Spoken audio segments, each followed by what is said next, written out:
You're listening to The Rob Dibble Show.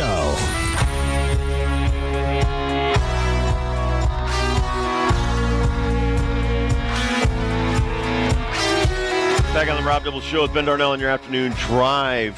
Kirk Kaplan on the ones and twos, John Ashmead on the video. You can check out our YouTube channel. Let's just start with the Brian Abreu, Dallas Garcia incident that happened Friday. They say that he Cadillac the home run. They didn't like it. Brian Abreu, who's got impeccable command. He's been great the whole postseason. Throws 99 right in his ribs. The league suspended him for 2 games. Per the collective bargaining agreement, Abreu pitched last night, even after getting suspended for 2 games. He ended up striking out Garcia, but Garcia got the last laugh. With a 5-2 lead, hits a grand slam to make it 9-2 final, and that's where we are now. Both teams 3-3. Road team has won every game of the series. Astros have been having trouble winning and scoring at home against the Texas Rangers, and so they're averaging about 2 runs right now against the Texas Rangers in those 3 home games. Dusty Baker has never won a Game 7 in the postseason. Really? And Bruce Bochy has never lost a Game 7. Ooh. One of those things may change tonight, or it may stay the same. Write that down. Yeah, I don't know if I should have even said that, but I don't think I can jinx it since it's all over the internet and on different sports channels. But let's just take that into consideration. The postseason is kind of a standalone season. It's not a place where you critique the other team on what they do, especially on big home runs that you should be able to enjoy. This is the same team that had the tool named Carlos Correa that was pointing at his wrist. What time is it? Now they're going to get upset when another player does it to them and retaliate. As far as getting Garcia off the field and thrown out of the game, it's great by Abreu. But as far as Garcia and the Rangers falling apart in that game, instead of getting the 3-2 lead, going to Houston, that worked into the plan of the Houston Astros. And even Dusty Baker. Listen, Dusty, he didn't even want to leave the field, so he held up the game while he sat there in the dugout. So I think a lot of this stuff that the Astros do is textbook. It's to get the other team out of their game. They're brilliant at it, and they're trying to go back to the World Series and repeat as world champions. And so in anything they have to do, they'll do it. I'll give you, for instance, last night, Abreu comes in the game. Maldonado's had no problems with his headset the entire game. Dallas Garcia is the hitter coming up. I can't hear. And he walks off the field and makes Garcia in Houston stand there for another 2-3 minutes while he fiddles with the stupid headset. I did not notice that. No, it's all planned. It's an absolute S show, and it convinces me more that the Astros are one of the worst teams in baseball, and they're allowed to do whatever they want. The other thing that just got at me all weekend was the Game 5 Friday. Game 5 Friday, I thought, was one of the best baseball games in a long time. Best LCS games in a while. That was the one with the fight, and you had the Rangers leading the entire time. The thing that I just can't get over is, man, you give up 3-run home run to that guy. On a changeup? Altuve, on a righty changeup, top 9. Oh my gosh, that's what's keeping the Astros in. This should be over if that never happens. But it is what it is, and the Astros had the lead going in, so I was really thankful to see the Rangers win, and now we got the Game 7 coming in. This could be a disaster for the Rangers, though. I don't like it. I didn't. Scherzer. Scherzer. Yeah, I didn't know how Game 3 would turn out with Scherzer. Right. And, now that you're in a Game 7, you bring him back, 4 innings, gave up 5 hits, just didn't have it working. And what I mean by that is we talked about the month layoff. We talked about that even the last month that he was healthy doesn't look like the old Max Scherzer. And that's really what you want to do. You want to send guys out there that 15 outs into the game, you still have an opportunity to win. not have the game blow up before it starts. And then it's just like, tonight you have no choice. If he gets into trouble early, you have to go to the bullpen. I would say if he's in trouble at all, 2 or 3 runs early in the first 3 innings, he's got to be gone. You cannot leave this guy out there and get down or 4 or 5 and start chasing 5 at Houston with that crazy crowd. And on the flip side, Christian Javier's been nails. Nails. He's 2-0 in the postseason. What did I say? Framber Valdez? I apologize. Christian Javier. Yeah, they just beat Valdez. 1.7 ERA. He's only allowed 4 hits. He strike out 12 of these jabronis from the Rangers. This guy's got it going on right now. As far as it's weird how you brought up the Bochy Dusty thing, because it feels like that's completely opposite with the pitchers, and just looking at the recent history that right. Scherzer is still trying to find it coming back from the injury, and Javier is at peak performance, even though Bochy's never lost a Game 7 and Dusty's never won one.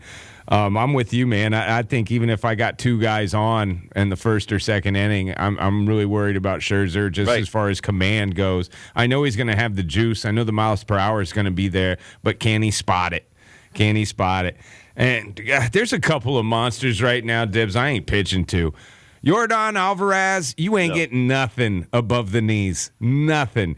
Kyle Schwarber, I'm not giving you anything close, bro. Like, both of these guys right now, if they touch it, they just got some postseason magic in those bats, along with their actual ability, and it's going out of here. It's getting out of the park. Harper's been on fire. Castellanos has been on fire. Yep.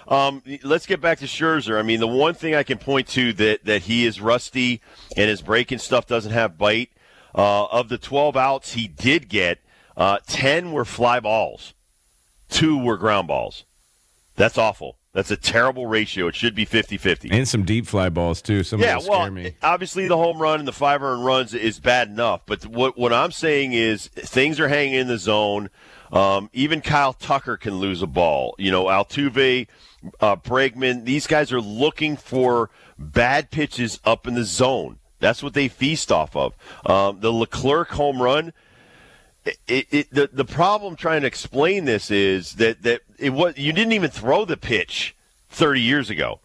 You didn't throw a righty a changeup from a right-hander because it comes back into the easiest part of a guy's swing, which is like that uppercut, low in the zone, right into his bat.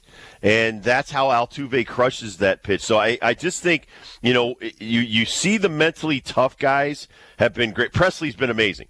They don't win that Game 5 without Presley coming in and saving their bacon. And in a really tough spot. And he doesn't get enough credit because we always talk about all the stars that they have. This guy has been one of the most consistent pitchers the last 5 years at the major league level, especially closer. So winning that game in Arlington, the fact that the Rangers couldn't win a ball game with the 3 middle games, give Houston some credit. I can't stand them. But that ain't easy, man. To go, you win the first 2 in Houston. Okay, I'll give you that. That was spectacular. But now Houston, which isn't scoring any runs, goes in there and shellacks you in those middle 3 games, including that home run, that 3-run home run that really was the nail in the coffin in Game 5 by Altuve. Those guys are just they are postseason warriors. They're just made of stone.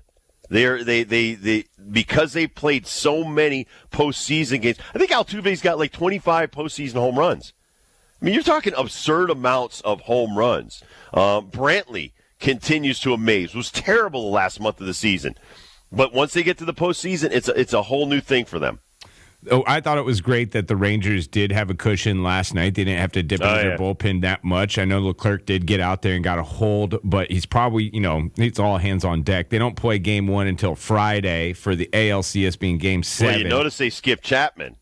I was just going to bring that up. The final 5 outs. Mm-hmm. That's a long.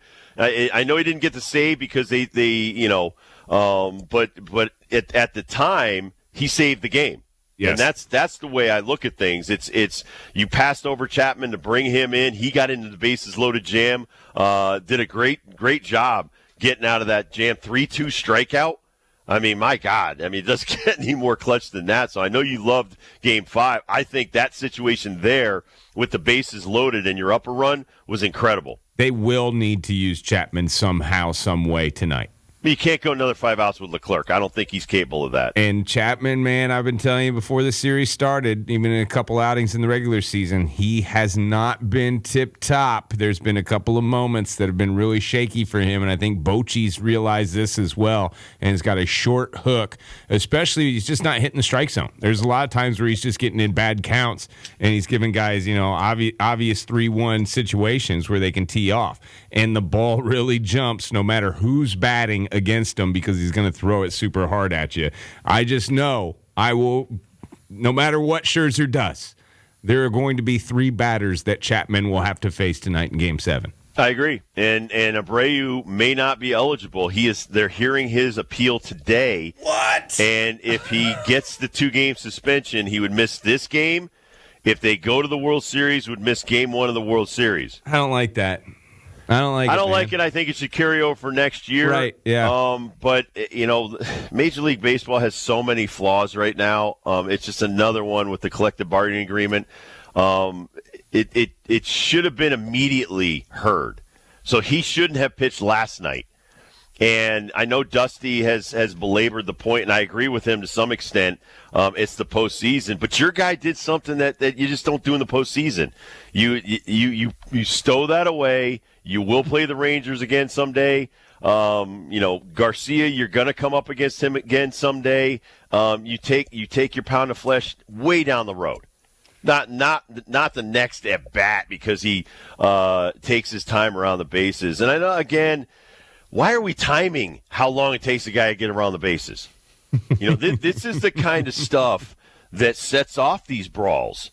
I think we overanalyze everything about all of these games, whether it's football or basketball, baseball. It's just, God, can't we enjoy these games for a second without it just coming down to some kind of mathematical equation? Diamondbacks survived to a Game 6. It's 3-2, but we're back in the bank. Philly on tonight. Aaron Nola getting the start for the Phils against Merrill Kelly. Do you give the Diamondbacks a shot here in Philly tonight? Of course. Listen, the crowd's going to be crazy. Kelly said this last time he had to do this. I've faced worse crowds before. Well, you know what? If you have, you have. And go out there and give your team an opportunity to win. Hopefully the D-backs can get some early runs. Not easy off of Nola. He's fantastic. But if you do scratch out 1 or 2 runs early and you could quiet that crowd a little bit, would make everything a lot better. I would love to see a Game 7. I really would. But, again, the Phillies have the home field advantage with that last win in Arizona. So being up 3-2 with 2 games to play, I don't like Arizona's chances of winning the series. Would I be fired if I was the head coach to start the game pitching against the Phillies, intentionally walking Kyle Schwarber? No, because he hit 200 during the regular season. Listen, you have to make him beat you the other way. This has been the problem with these guys. They're too much of the middle in on Schwarber, thinking that they can sneak a curveball down and in or sneak a fastball up. He's looking for you to try to beat him in. Make him go opposite way. Make him beat you opposite way. But Kelly doesn't have that kind of stuff. So if he does get ahead, look for changeups away, look for his sinker away. But, man, I make Schwarber stand in there and go. The same thing with Harper. Harper's running down the first baseline. He's like Shohei Ohtani. And you continue to help these guys by throwing it on the inner half, center cut, inner half, right on their hands.